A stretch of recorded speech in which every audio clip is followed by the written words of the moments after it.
Hello and welcome to the Valley. Today I am your host, Janet Michael. It is United Way Day, first Friday of every month. I either jump on a Zooms or meet up with Andy Gale somewhere in Winchester, Frederick, Clark, Warren, Shenandoah, or Page counties to talk nonprofit stuff. We're all over the place.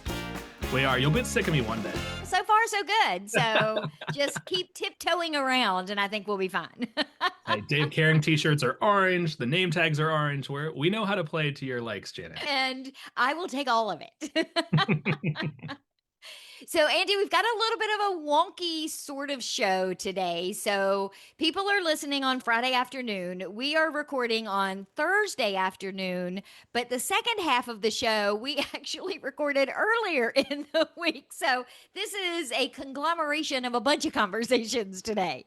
It's more fun that way. It's a glimpse into the nonprofit life and all the different things you do and all the conversations you have and all the good we can do for the community. Let's start with impact grants because we've talked a lot about how that process works. We talked about needing the community members to be a part of the impact grant panels. The nonprofits have made their applications. The grant panels have met. They've done their presentations. The money has now been awarded, right? It has. We're really excited. This year was fun. We had 40 volunteers from across the region read, evaluate, and make the decisions. I've been on all sides of the impact grant process. When I was at Woodmark, I was a panel chair, so I was in the fight, then went to literacy and I wrote the grants. And now in United Way in this role, it's been really great. All I had to do was send some emails to organize and order catering and then take some notes. So honestly, this is the best seat to be in the impact grant role.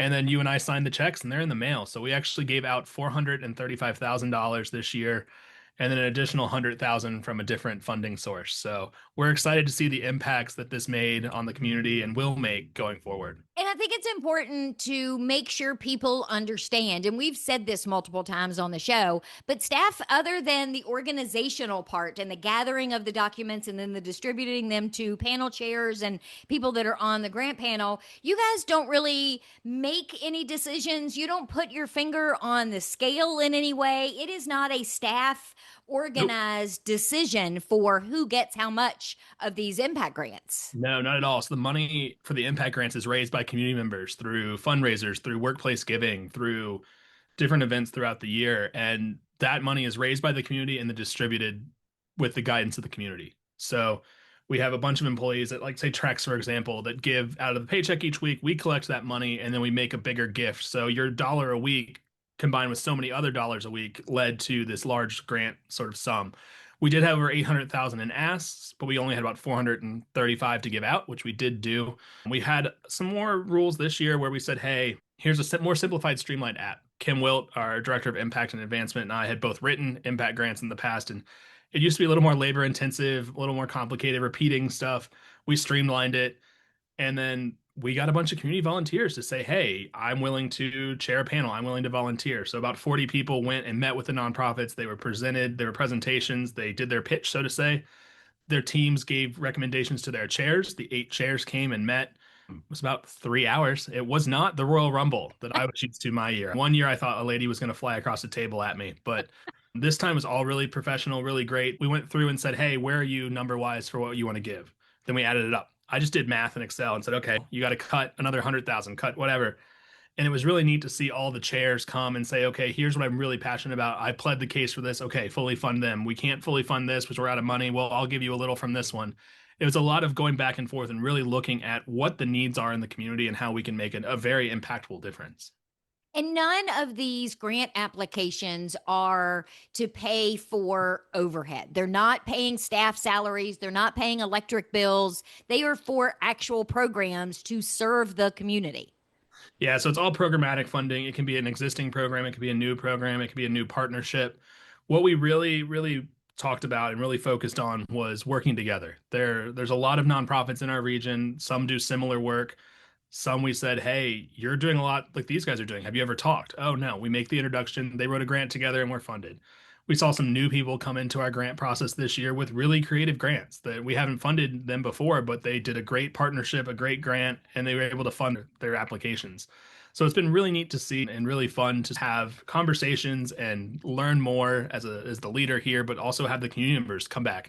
I can't tell you how many people volunteered for the first time for impact grant panels and came back and said that was so great. I learned about this nonprofit. I'm really going to get involved there. Or I never knew that this group did that, or things like that. And this is some people I have friends that signed up that had never done this before and now are sitting on a couple other committees and probably a board soon too. So it's really a neat way to learn about your community, get involved, get engaged. I did it when I was at Woodmark, and who'd have thunk I'd be sitting in this chair now? But it's a neat way for the community to give the money that was raised by community members back through the community.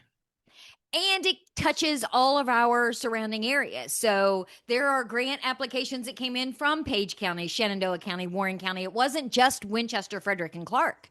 No, so it's a great way to look regionally. We really are encouraging that. It's funny, we just left. You were with me all morning at our first hub meeting. So what we decided was instead of twice a year meeting to talk about particulars and details about reporting, we really wanted to use our role as United Way in this new, I mean, by the time this is airing, it'll be my 1 year in this role, which is absolutely wild. But we want to re-envision what the United Way was. The board, with your leadership and the executive team, really decided that, you know what, United Way is going to be that nonprofit that helps other nonprofits. That includes advocacy work, that includes trends, that includes trainings, and really talking about what we need to see and what we're seeing from a larger network. You heard last month from Angela Dubosky, who's the CEO of United Way of Virginia.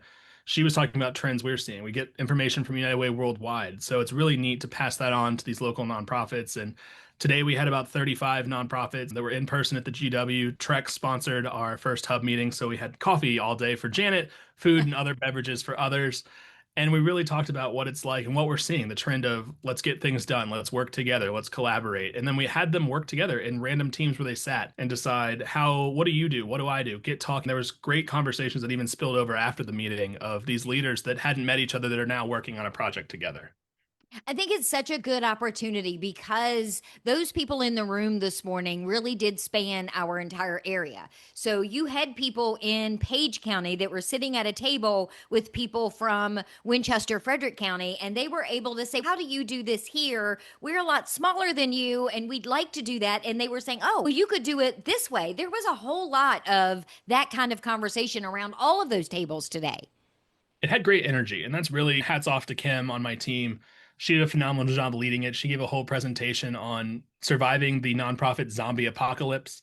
So we had a little bit of fun. We had nonprofit unicorn ducks we gave out if you had great answers. We had a lot of neat ways to get people talking. In the new Family Promise of Winchester, ED sat next to the Shenandoah County Family Promise ED. She's been doing it for 10 years. We made lots of connections. We also had Tina from I'm Just Me talking to Strengthen Peers and different people from around the region that hadn't got a chance to meet. We're all unfortunately very busy, and nonprofits don't necessarily have the bandwidth to go out and network and do other things with their nonprofits. So we really made this an intentional way to talk, have conversations, sort of chart the path of what we want to see in future grants from people, but also have them talk and get together, because we think the community will rise when all the nonprofits are working together, collaborating, and it's not competition. It's braiding together what you're great at with what other people are great at to make an even larger impact.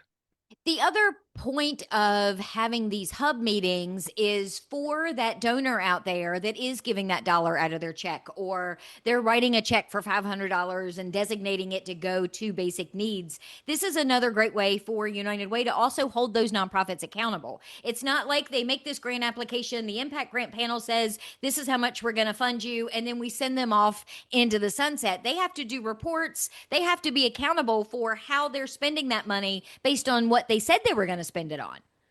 Definitely. And we've changed the reporting process. It used to be very data heavy and take almost as long as to write the grant to do the reports. Kim and I have looked at trends and talked to other United Ways and other big funders.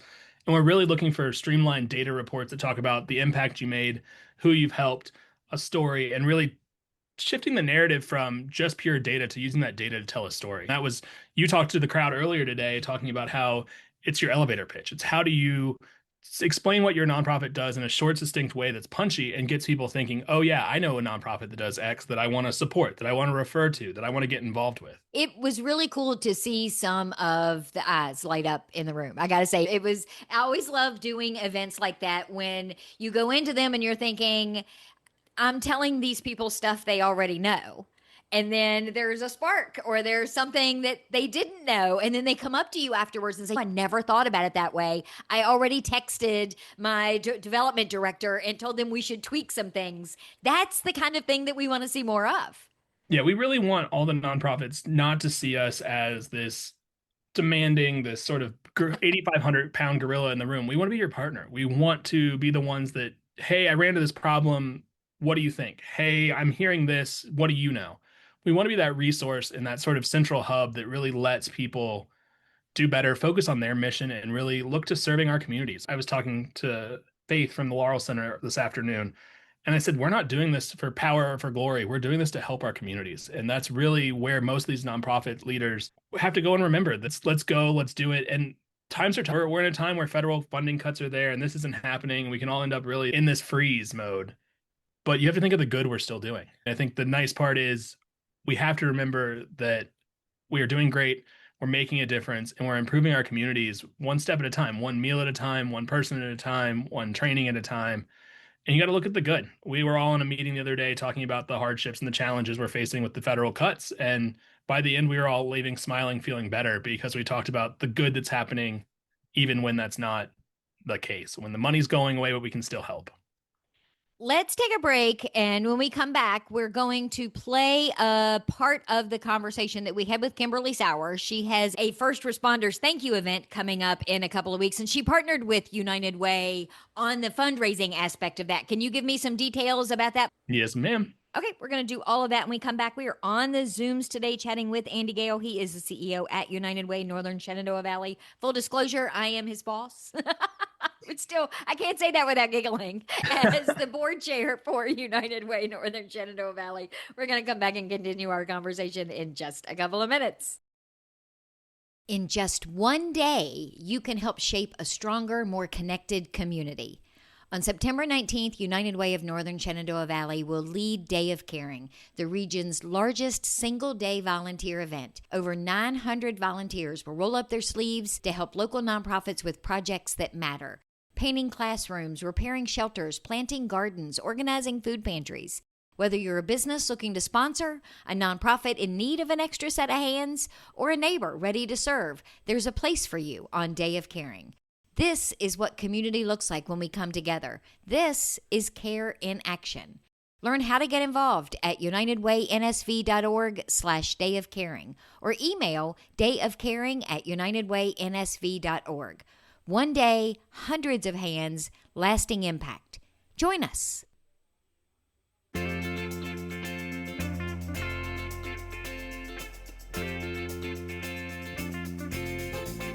Welcome back to the Valley. Today, I am your host, Janet Michael. It is United Way Day. We are on the Zooms with Andy Gale, CEO of United Way Northern Shenandoah Valley. However, what you're about to hear was actually recorded several days ago, still over Zoom.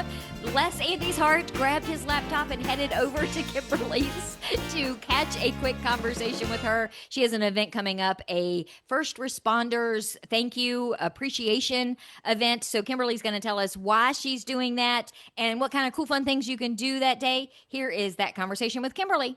So Kimberly, you are hosting a first responders thank you event on Sunday, August 17th from 2 p.m. to 5 p.m. Tell me about the event. Give me some details. It is something I'm very passionate about. I have wanted to do this for years. Everyone's lives have been touched by first responders, showing up when you're at your most desperate moments in life, and again, running towards danger. I'll never forget watching on the TV down in New Orleans, the guy standing on the corner, one's running in the other direction, and they drop what they're doing and run towards the danger. And I've been part of auto accidents, and I've had many times the fire people have had to come to our building with, fortunately, false alarms, and they're just always there. And I thought that a big, huge thank you, very kind of old time community gathering is really what I had in mind.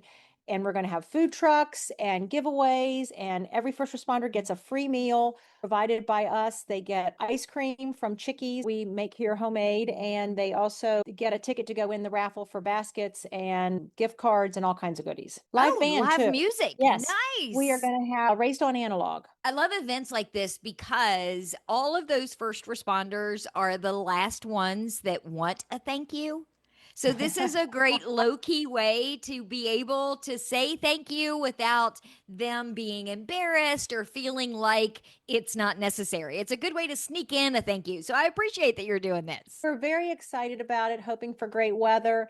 We're just trying to get the word out. It involves first responders in Winchester and Frederick County, emergency services, fire department, EMTs, and police department. And you want the public to come as well because you want Absolutely. them to be able Yes. to interact with all of our You first bet. You responders. bet. And we'll also have a table set up if they would like to do donations or anything towards that. Everything's being funneled through the United Way, dollar wise. So that's who's touching the money, if anybody wants to know that. The donations will be split evenly between departments. We've kind of asked if they had some we could really use list of things that might be nice. People love to know what their money's going towards. We're also planning to do a 50-50. We've got some great local high school football guys coming to do 50-50 drawings. So it should be a great time.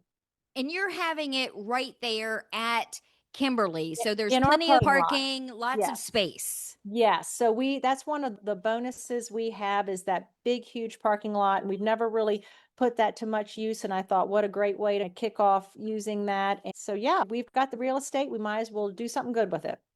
Did I see on the Facebook event that you've created for this that there's going to be a truck? Because kids love those trucks. Yes. And I believe it is Shawnee Fire and Rescue that has offered us a truck. We're also looking for an older model truck would be wonderful to have. We haven't had anybody get a hold of us that they have one, but I would love to have where are going to close off the parking lot. An older model fire engine would be spectacular, but we are going to have a fire truck here. Yes. McGruff, the crime dog, is going to be here too. And it's a sneaky little way for some of our first responders to recruit because some kids see them in person for the first time and decide that's absolutely what they want to be when they grow up. So you're trying to bring this all full circle. Yeah, and absolutely. On the kid note, it is a totally free family event. I think Hanley High School's coming in and we're going to have kids doing face painting and we'll have lots of fun things for them to do. And we've got the big yard in front of our gourmet market that they can play and have fun. And we've got picnic tables and umbrellas. So it's definitely a family and kid event. Will I be able to get ice cream when I'm there that day? You bet. Absolutely. It is such good ice cream. Thank you for giving me the details on it. Where can people find more information? Besides our Facebook page, we also have posters out in the community, but they are more than welcome to call us and ask any questions, 662-2195. They can even come in the store. I'd love to talk about it. I'm so excited about it. Otherwise, we hope to see them that day and we hope for good weather. Thank you for taking the time today. All righty. Thanks a lot. Appreciate it. Okay, Andy. So how did United Way come into this partnership with Kimberly? How did all of that come to be? So Kimberly's been a great partner in the community with all the nonprofits I've been with and came to me with this idea of how can we thank those first responders? You heard her tell us why she wanted to do this event right before this. And for us, it's really a way to give back to our community. We're sort of that easy clearinghouse. And that's really what the United Way was founded on. Ours almost 80 years ago was the community chest. It was a way for community members to put money towards a cause. And we're set up to be that pass-through. We are able to take the money that's raised with the event on the 17th, take the guidance from Kimberly and her team of where it's going to go, and then write those checks to all the first responders, the police foundation, the fire foundation, the fire companies, things like that. So we really saw it as a way to say thank you to those members of our community, but also support people in our community and have fun and get our name out there to say, hey, United Way is here. We want to thank everyone. It's not just about giving money and raising money, but here, let's thank those that sometimes don't get the thanks they deserve. And other small businesses can also do something similar. So if they have a particular connection to a nonprofit that helps kids in some way, they too can do events, they can do fundraisers, they could do a workplace giving campaign and designate that money to go to those types of things. Yeah, that's the nice thing about United Way. Even in the workplace giving that you see at some of the larger companies or even gifts you make just on our website, you can designate to say, hey, I'm going to give this money to you to support one of our pillars. So education, health, financial stability, community resilience, which is really the pillar we're supporting with this event. But you can also say, hey, I want to give money to Lavinda at the SPCA and the Discovery Museum and Froggy's Closet. That way, instead of writing 3 separate checks, you can give one gift here. We'll get it out. We'll follow up, and you get the one tax letter. So we're here to set up to make it easy. We want it to be easy to give and put money and give back to your community. So be it Day of Caring, where you can give your time, or a designated gift for your treasures, or even your talents. Day of Caring, we're adding this a whole section on admin stuff. So we're really excited to see where we're going in this change and sort of this new direction for United Way. I'm pretty sure that in September, that the September show, that's all we're going to talk about is Day of Caring.